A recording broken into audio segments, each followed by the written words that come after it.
Okay, good morning, students. You will be surprised to have me in this pause. लेकिन क्या है बच्चों, अब शायद आने वाले कुछ समय के लिए इस तरह मास्क लगाना एक कंपल्सरी होने वाला है, या आप ये कह लीजिए ये आपकी जिंदगी का हिस्सा बनने जा रहा है। जैसा कि मैंने आपको पिछले लेक्चर में भी बोला था, वी डोंट नो ये कोविड-19 की वजह से लॉकडाउन कब तक चलता है, कब तक आगे बढ़ता है। जब तक सिचुएशन इंप्रूव नहीं होगी, क्योंकि मोदी जी ने शायद सबसे पहले एक स्टेटमेंट दी थी, स्कूल कॉलेजेस के अंदर अप्रोक्सीमेटली 34 करोड़ बच्चे पढ़ते हैं जो इस देश का फ्यूचर है। So their safety is utmost and prime. कहने का मतलब क्या है, उनकी सुरक्षा सबसे पहले है, बाकी सब बाद में। और मैं दूसरी क्लासेस को आगे एडवाइस कर चुका हूं, तो आपको बच्चों में फिर एडवाइस करना चाहता हूं, please go through these lectures. इसीलिए मैं यूट्यूब के थ्रू आपको ये लेक्चर भेज रहा हूं, ताकि जब भी आपको वक्त मिले 2-3 बार इस क्लिपिंग को, जो आधे घंटे की होती है, जरूर देखिए। अपने अंदर कुछ उस चैप्टर के बारे में समझने की कोशिश कीजिए। जब ट्वाइस इसे देखेंगे, आपके डाउट्स होंगे, contact me over phone, I will clear your doubts. कोई मना नहीं करेगा। नॉट ओनली मी, किसी भी टीचर से आप, अगर आपका कोई भी डाउट है, कोई भी प्रॉब्लम है, अगर आप शेयर करते हैं, कोई आपको मना नहीं करेगा। सेकेंडली बच्चों, 2-3 बच्चों ने मुझे ये फोन किया है कि सर आप बोर्ड के सामने खड़े हो जाते हैं, हमें बोर्ड नजर नहीं आता है। So I will be trying my level best to be on the one side and guiding you के सी on the left side this and that. आज मैं स्टिक नहीं बना पाया, मैं स्टिक लेके आऊंगा। From distance I will be guiding like this and all that by touching over there. अब वो अगर ऑनलाइन हो तो by arrow head you can point out, but here आज मेरे पास एक जो अवेलेबल स्टिक है, I will like try to use it. Okay, चलिए, तो हम अपना चैप्टर कर रहे थे, chapter number 5, coal and petroleum. उसमें हमने स्टार्ट क्या किया था बच्चों, we are using so many things in our day to day life, and the things which we are using either they are being provided by the nature और they have been synthesized. या तो वो man made है, ऐसी चीजें जिनका हम इस्तेमाल करते हैं डे टू डे लाइफ में, ये ऐसे है, और उसे हम क्या बोलते हैं, रिसोर्सेज। यानी कहने का मतलब क्या है, we are using so many type of resources in our life, day to day life, and some are natural and some are what, man made. और नेचुरल में भी क्या थे बच्चों, exhaustible, inexhaustible. Exhaustible, which are in a limited quantity, they are going to exhaust. They are going to exhaust. They are going to finish. And inexhaustible, और वो कौन से थे बच्चों, coal, petroleum, forest. I agree. We have studied in 7th and we are going to study in detail in our next chapter also. Nobody is growing forests anywhere. They grow at their own. But one thing is there. If we are cutting, जिसे हम deforestation बोलते हैं, if we are cutting our forest mercilessly without thinking to make paper, to make available land for growing crops, to make available the wood for the, यानी कि कहने का मतलब क्या, उसके for houses and all that, apartments and all that, that means अगर हम इतनी तेजी से इस फॉरेस्ट को काटते हैं, उतनी तेजी से वो अपने आप डेवलप नहीं होते हैं। दैट मीन्स वो एक दिन वो भी एग्जॉस्ट हो जाएंगे। सो एग्जॉस्टिबल एंड इनएग्जॉस्टिबल। इनएग्जॉस्टिबल कौन से थे बच्चों, विच आर इन अबंडेंस, बहुतायत में है, ज्यादा है, और रिप्लेनिश रिप्लेनिश हो रहे हैं, साइकिल हो रहे हैं वो, एयर, वाटर, और आपकी जो सनलाइट है, धरती के बनने से पहले सूर्य देवता थे, सूर्य देवता है, सूर्य देवता रहेंगे. So why that? And then we have studied about coal and petroleum, how they came into existence. About 300 million years ago की स्टोरी है बच्चों. स्लो प्रोसेस, जो बड़े बड़े पेड़ थे, they converted into coal and marine life, prehistoric, जिसे हम फॉसिल्स कहते हैं. Coal and petroleum they are fossil fuel. Fossil मतलब living organism, plants and animals which are prehistoric, उन्हें हम फॉसिल बोलते हैं. So coal and petroleum are fossil fuel. Okay, so they got buried under the what? Soil, under deep layers of soil due to volcanoes, earthquakes. जब, यानी कहने का मतलब क्या है, उथल पुथल हुई, इतने साल लगे, and these plants and animals, or fossils you can say, dead remains of plants and animals, they came under high pressure and temperature, and in the absence of oxygen, or you can say air, there was a carbonization. That means slow process, they got decomposed, they got converted into what? Coal. और जो marine life थी, marine life, that means those prehistoric small animals plus plants, those who were marine water plants, they got buried under the sea, and due to again high temperature and pressure, in the absence of air, there was carbonization, and that got converted into petroleum, जिसे हम crude oil भी बोलते हैं, mineral oil भी बोलते हैं. Anyhow, so कल तक हमने ये कर लिया था. Then we came to the coal. Coal also we have studied a bit. What is a coal? Coal is a hard, black, combustible mineral, mainly carbon. And when it is heated, it gets oxidized. What we get? Carbon plus oxygen. We get carbon dioxide and heat. Carbon dioxide and heat. कहने का मतलब क्या है? It was a major source of energy, and it was a major source of fuel. मैंने शायद आपसे last lecture में share भी किया था. I have seen coal being sold on the reharis and you can get thelas as like vegetables and all that in Patna. I myself seen. Anyhow, so coal. How coal came into existence, that also we have discussed. And हमने थोड़ा ये भी मैंने आपको एक हटके जो आपकी बुक में नहीं था वो भी बताया था कि आप ये सोचते होंगे कि इतनी बड़ी बड़ी कोयले की चट्टानें, खदानें कैसे बन गई, क्या इतने बड़े बड़े पेड़ थे? यस. जब ह्यूमन लाइफ एग्जिस्टेंस में नहीं आई थी, लाइफ वाज प्रिमिटिव. ओके, तब क्या था बच्चों? There were dense forest on this earth, और इतने बड़े बड़े उनके ट्रंक्स, उनके तने इतने मोटे मोटे थे कि car drive through park in California, redwood area, coastal areas के अंदर 6 by 6 feet and 9 inches का वो हॉल है. They charge you something and you can drive through your car through the trunk. Road है, जैसे पार्क में घूमने के लिए सड़कें बनी होती हैं, उस पार्क के अंदर बड़े बड़े पेड़ हैं जिनके ट्रंक्स के, उनके तनों के अंदर वो बिग बिग होल करके नीचे से सड़क निकाल के आप बड़ी मस्ती मार सकते. They charge for that. तो कहने का मतलब क्या है? How coal came into existence we have studied. Okay, फिर हमने ये भी पढ़ा कल 4 types of peat, lignite, bituminous, anthracite, depending upon the quantum, कितना उसके अंदर कार्बन का परसेंटेज है. बिट लेस देन 60 उसे हम पीट बोलते हैं, 60 to 70% लिग्नाइट बोलते हैं. मेनली ये मिलता है बच्चों हमें कोयला जो होता है.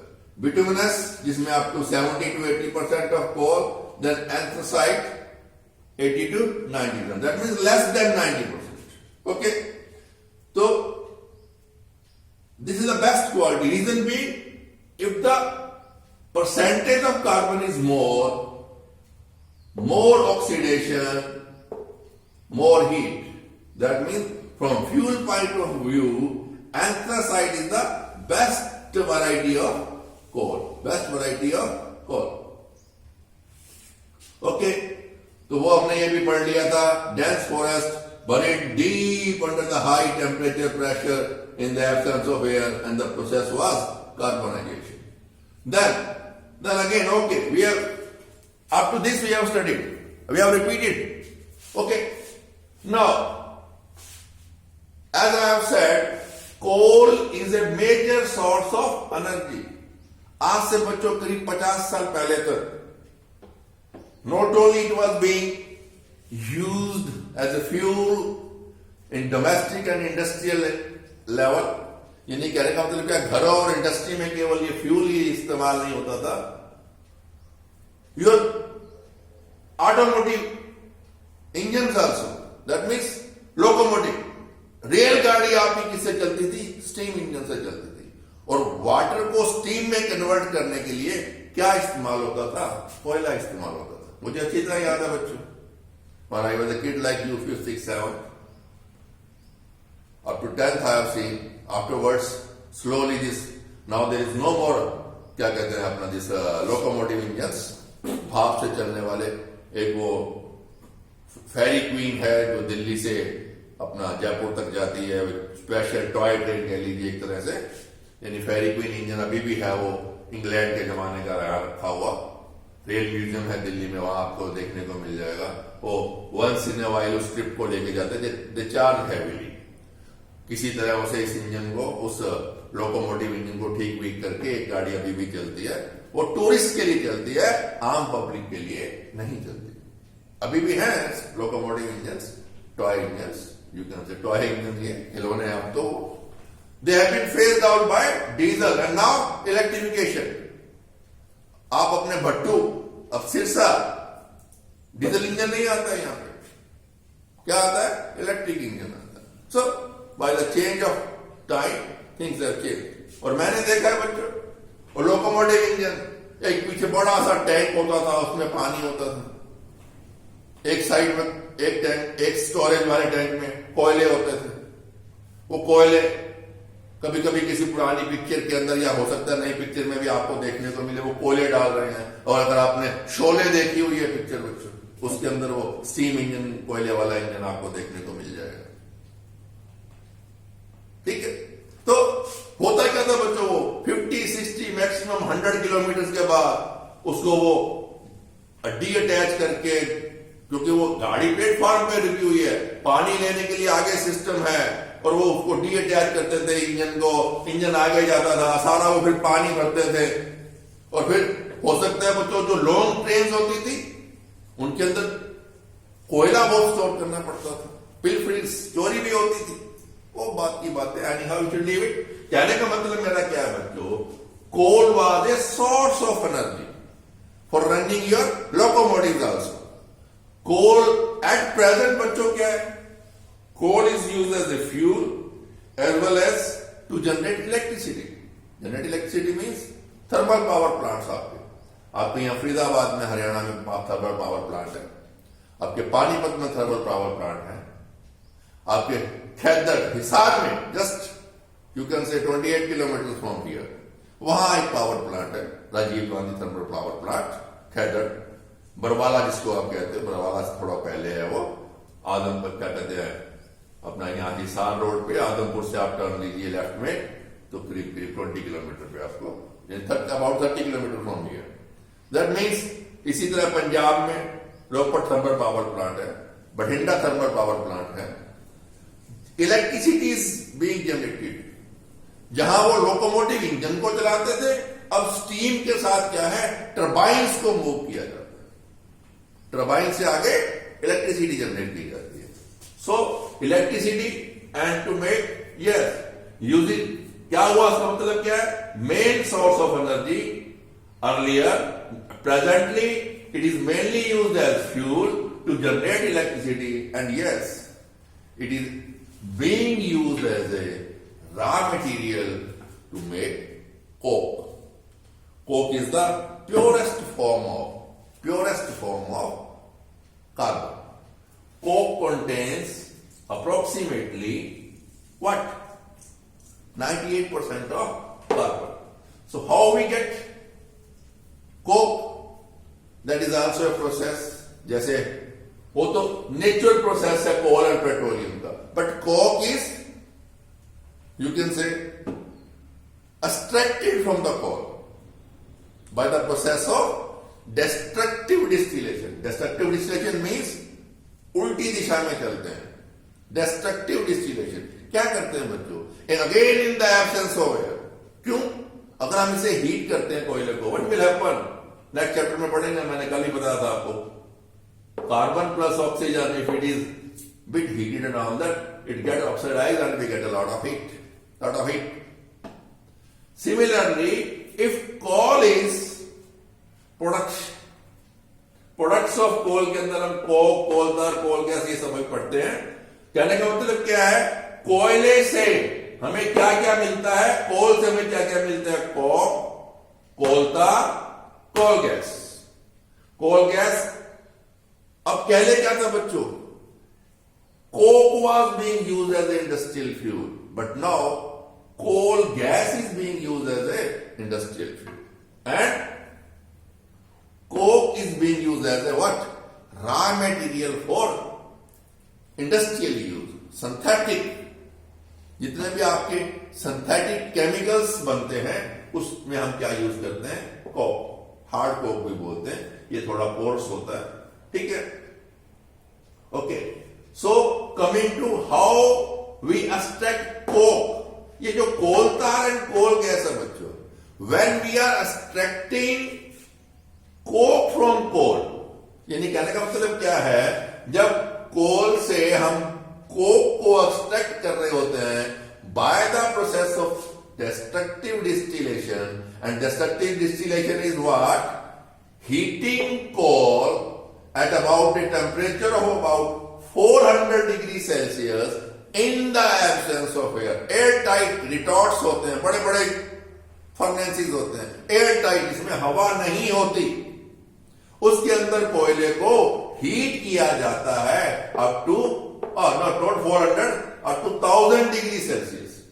Up to 1000 degrees Celsius. Sorry, 400 degrees Celsius is when we are refining petroleum to get different petroleum products. Sorry, it is 1000 degrees Celsius, not 400.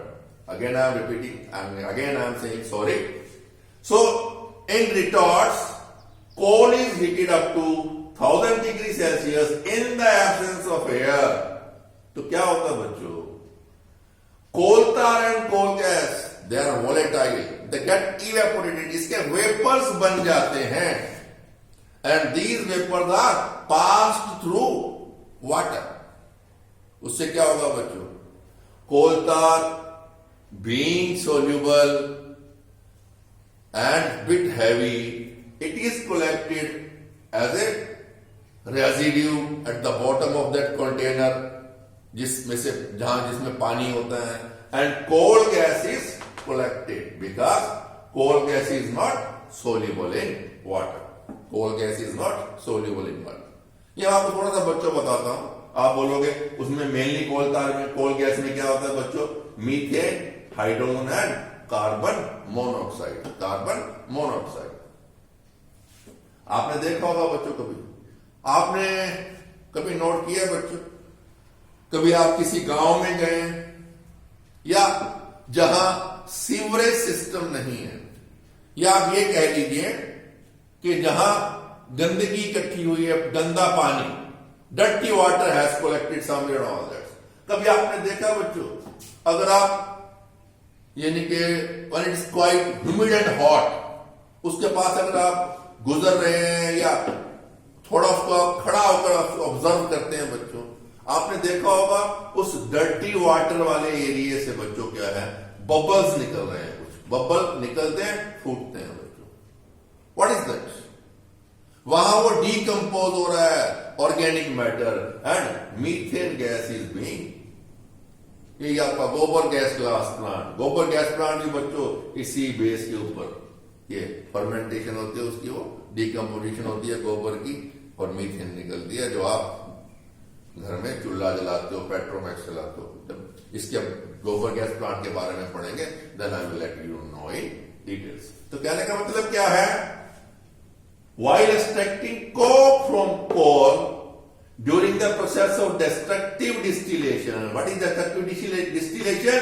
Heating of coal in retorts at about 1000 degrees Celsius in the absence of air. In the absence of air, that converts what? Coal into coke. क्या? 1000 degree Celsius पे coal tar and coal gas, they being a volatile material, they gets evaporated. Vapours बन जाते हैं उसके, and जब vapours बनेंगे बच्चों क्या होगा, दे विल राइज, ऊपर जाने की कोशिश करते हैं, and they are pass through water. Coal tar is collected as a residue at the basement as a sediment, and coal gas is collected, and which is mainly used as a fuel, mainly used as a industrial fuel, as a industrial fuel. Plus also बच्चों क्या है, जो जहां कोल तार इकट्ठी होती है उस कंटेनर के अंदर, उसके अंदर जो बच्चों एक लिक्विड वाटर के अंदर अमोनिकल लिक्विड है, that is also used as industrial chemical and all that we will study at the proper time will come. Okay, ammonical liquid also, it is further used. But these three things we will study, since we are going to have detailed study about coal and petroleum. So coke, coal tar and coal gas. अब coal tar क्या है बच्चों? Coke is a 90% pure carbon. Coal tar बच्चों क्या है? It is not a simple one product. It is a much complex petrochemical containing about 200 organic compounds, and it is a basic raw material for so many things: chemical dyes, drugs, paints, fertilizers, synthetic fiber, so many. Mainly these organic chemical. कहने का मतलब napkin balls, अभी आप सर्दियों के कपड़े आपने संभाल के रखे होंगे, ड्राइक्लीन तो नहीं हो पाए, कोविड-19 लॉकडाउन हो गया, मेरे अपने कपड़े पड़े ड्राइक्लीन होने वाले. लेकिन वो जो घर में सिंथेटिक वूल वाले, जो हमने 7th 8th में ही पढ़ा हमने सिंथेटिक फाइबर में, वो जो कैशमिलोन के बने, उनको हमने घर में होम वॉश लिखा होता है, मैंने आपको बताया था, लेबल पे लिखा होता है ड्राइक्लीन ओनली और होम वॉश. तो क्या है बच्चों, वो अपने कपड़े जो हम नैपकिन, वो व्हाइट बॉल्स उसमें यूज करते हैं to protect our woollen cloth from the insects, कीड़े मकोड़ों से बचाने के लिए. तो वो भी वन ऑफ द प्रोडक्ट है बच्चों. तो कहने का मतलब क्या है, कोल tar is not a one organic chemical compound, it is a complex compound containing about 200, and it is a basic raw material for the so many synthesized petrochemicals. Okay, so coal gas, yes बच्चों, coal gas mainly it is used as a what, industrial fuel these days, and earlier since it burns in the air, it was being used for the purpose of lighting. I think in the 1810 it was being used in England, and if it is not 1810, I think शायद मैं 100 साल पहले चला गया, maybe. So tomorrow I will let you know whether it was 1810 or 1910. I will let you know. It is just slipping my mind. Okay, I have written somewhere, let me see.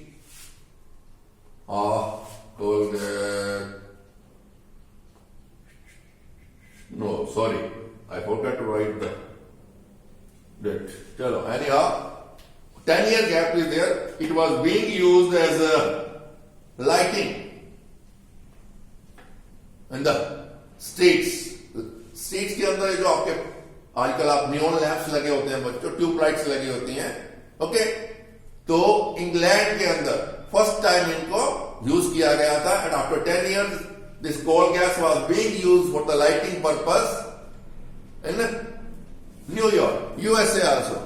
And luckily I had been to USA 6 years back. I have seen that अब क्या है, धरोहर एक होता है ना, एक heritage, वो पोल्स अभी भी हैं बच्चों, वो लालटेन अभी भी मैनहट्टन जो मेन न्यूयॉर्क है उसके अंदर लटक रही है, जहां कभी कोल गैस से उनके अंदर लाइटिंग की जाती थी, स्ट्रीट लाइट्स की रात के। ठीक है, so it is all about your products of coal and all that. Let me check if I can tell you the year.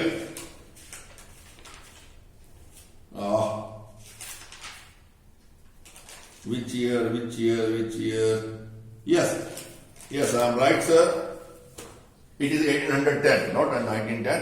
1810 in UK, England, and 1820 in US. So this is all about, again, now we come to petroleum. Yes, petroleum, again, how it came into existence, there is not much to discuss in detail. Discuss much in detail. Reason being, same process of carbonizations, millions of years ago, about 300 million years ago. The only difference is between the formation of coal and petroleum is, coal came into existence by the conversion of dead remains of heavy thick forests, and petroleum came into existence due to the decomposition, carbonization of marine prehistoric plants and animals. And it is mainly found in between the impervious rock. जैसे हमने water table के बारे में पढ़ा था, last जो बच्चों एक पथरीली लेयर है जिससे नीचे पानी नहीं जा सकता, उसके ऊपर क्या रहेगा? Water table. Similarly, when marine life, prehistoric marine life, living things, plants and animals, they got buried under high temperature and pressure in the absence of, by the process of air, by the process of carbonization, they were converted into what? Crude oil, petroleum. इसको हम mineral oil भी बोलते हैं. And petroleum crude oil क्या है बच्चों? Black viscous गाढ़ा सा एक, जैसे आप ग्रीस देखते हो काले से रंगी, वैसा एक प्रोडक्ट है. ये जो हम डिफरेंट प्रोडक्ट्स लेते हैं इसके, kerosene, diesel, aviation turbine fuel और all that we get after the refining. जैसे आपकी पानीपत रिफाइनरी है, वो अपने पड़ोस में एक बठिंडा में रिफाइनरी लगी हुई है, उसको हम फ्रैक्शनल डिस्टिलेशन बोलते हैं. That also we will discuss. Okay, so where petroleum is found, earlier it is coastal areas में मिलता है बच्चों. ये कोस्टल एरियाज में मिलता है. कोस्टल मतलब समुद्र के किनारे में. रीजन भी it came into existence due to the carbonization, decomposition of the marine life, millions of years ago. Okay, so where it is found deep down in the earth. Sometime बच्चों क्या है, oil Wales, कुएं drilling करके कोई तेल के कुएं खोदे जाते हैं, ड्रिल किया जाता है. अर्लियर क्या है बच्चों, और सबसे पहला जो बच्चों तेल का कुआं खोदा गया था वो that was in America, Pennsylvania.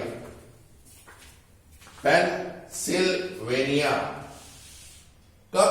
1859 में. और उसके 8 साल के बाद हमारे इंडिया में माकूम, आसाम के अंदर सेकेंड. अब क्या होता है बच्चों, इसको हम डिटेल में कल पढ़ेंगे. टाइम 2 मिनट पड़े हैं हमारे पास. Okay, let's try to finish this. Yes, petroleum, thick crude oil lying deep in the earth crust, tapped between rocks. 2 impervious rocks के बीच में टैप मिलता है, और इसे हम ड्रिलिंग करके, ऑयल वेल ड्रिल करके इसको एक्सट्रैक्ट करते हैं बच्चों. और आपको ये मालूम है बच्चों, oil is lighter than water. अब क्या होता है बच्चों, सबसे पहले नीचे लेयर किसकी होती है? वाटर की होती है. Then there is crude oil, petroleum layer, then petroleum gas. ये बच्चों एक पक्का है, एज एंड व्हेन और wherever we are going to find petroleum, survey होता है बच्चों, जहां पॉसिबिलिटी होती है वहां इन ड्रिलिंग करके ऑयल वेल्स बनाए जाते हैं। Not anywhere you dig a well, कुआं खोदिए, अपने फतेहाबाद में कुआं खोदिए और तेल निकलाएगा, नो। सर्वे होता है, पॉसिबिलिटीज, उनके अपने टेक्निक्स हैं।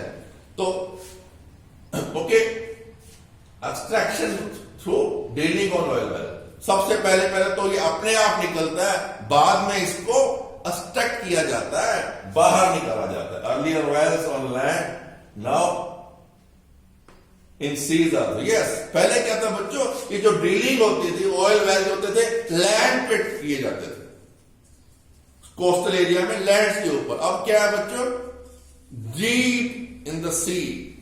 Bombay high is example in our India, which is about 150 kilometre away from sea shore, यानी कि कोस्टल सी शोर से 150 किलोमीटर अंदर, पानी के अंदर, deep down about 1 kilometre deep, 1000 metres deep Bombay high.